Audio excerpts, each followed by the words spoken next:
राज ठाकरेंनी आपल्या भाषणात भविष्यात मुंबईवर कब्जा करण्यासाठी आणखी सुरू असल्याचे आरोप केलाय।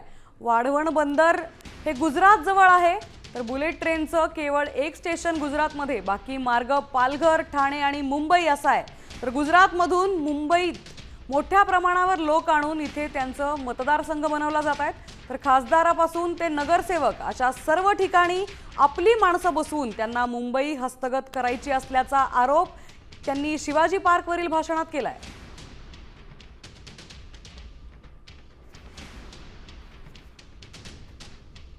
या मुंबईवरती मी आता फक्त तुम्हाला वाचून दाखवणार आहे। या फक्त एमएमआर रिजन मध्ये काय फक्त केलंय तेवढं फक्त बघून घ्या।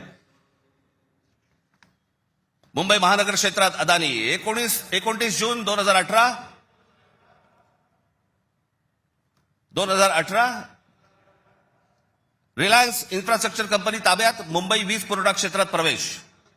एप्रिल 2021 नवी मुंबई विमानतळाच्या कामाला सुरुवात। 2021 मुंबई आंतरराष्ट्रीय विमानतळ ताब्यात। अंधेरी पश्चिम येथील आरटीओची जमीन अदानी यांना 5,000 कोटींना।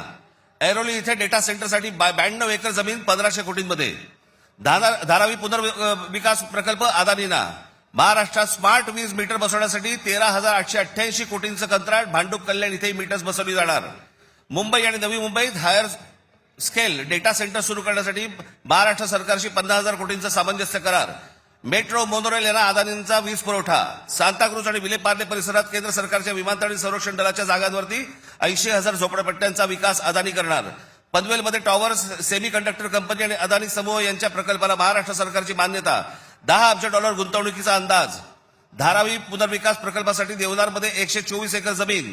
मुंबई उपनगरातील वाढत्या वीज मागणी पुरवठ्यासाठी वसई खाडीजवळ 209 कांदळवने तोडण्यास मुंबई हायकोर्टाची परवानगी। गौतम अदानी यांची तारापूर अणुऊर्जा प्रकल्पाला भेट। पुढच्या 10 महिन्यात खासगी कंपन्यांना अणुऊर्जा क्षेत्रात येण्याची परवानगी देणारे विधेयक संसदेत मंजूर।